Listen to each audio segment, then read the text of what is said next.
नमस्कार दोस्तों। अनुकूल परिस्थितियों की अनुभूति को हम सुख कहते हैं और प्रतिकूल परिस्थितियों की अनुभूति को हम दुख कहते हैं। इसी पे एक छोटी सी कहानी। एक दिन महात्मा बुद्ध के पास एक दुखी व्यक्ति आया। उनके चरणों में गिरकर अपने दुखों को दूर करने के उपाय जानना चाहा। दोस्तों, महात्मा बुद्ध उसे एक कहानी सुनाते हैं। किसी नगर में एक बड़ा ही उदार और परोपकारी सेठ रहता था। उसके द्वार पर जो भी आता वह खाली हाथ नहीं जाता था।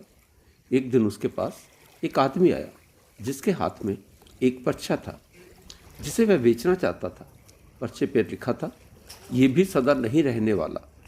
इस पर्चे का कोई भी खरीदार नहीं था, लेकिन सेठ ने इसे खरीद लिया और पगड़ी के एक शोर में बांध दिया। दोस्तों, नगर के कुछ लोग सेठ से ईर्ष्या करते थे। उन्होंने राजा से शिकायत की। राजा ने उसे पकड़वाकर जेल में डाल दिया। जेल में काफी दिन निकल गए। सेठ बहुत दुखी था। उसे बचने का कोई दूसरा रास्ता नजर नहीं आ रहा था। एक दिन अचानक सेठ का हाथ उसके पगड़ी की गांठ पर गया। उसने गांठ खोलकर पर्चा निकाला और उसे पढ़ा। उस पर लिखा था, यह भी सदा नहीं रहने वाला। दोस्तों, पर्चा पढ़ते ही उसकी आंखें खुल गई। उसने मन ही मन कहा, अरे दुख किस बात का? जब सुख के दिन सदा के लिए नहीं रहे तो दुख के दिन भी सदा नहीं रहेंगे। दोस्तों, इस विचार के आते ही वह जोर जोर से हंसने लगा। चौकीदार ने उसकी हंसी सुनी तो उसे लगा कि सेठ दुख के मारे पागल हो गया है। उसने राजा को खबर की। राजा आया और उसने कारण पूछा। सेठ ने राजा को सारी बात बता दी। उसने कहा, राजन, आदमी दुखी क्यों होता है?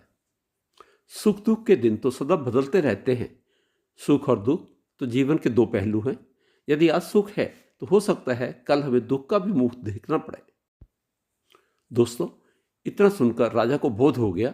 राजा ने उसे जेल से निकलवाकर उसके घर भेज दिया। अब सेठ आनंद से रहने लगा, क्योंकि उसे ज्ञात हो गया कि सुख की तरह दुख के दिन भी सदा साथ नहीं रहते। दोस्तों, महात्मा बुद्ध की ये कथा सुनकर व्यक्ति के मन का बोझ हल्का हो गया। उसने गौतम बुद्ध का आशीर्वाद लिया और अपने घर लौट गया।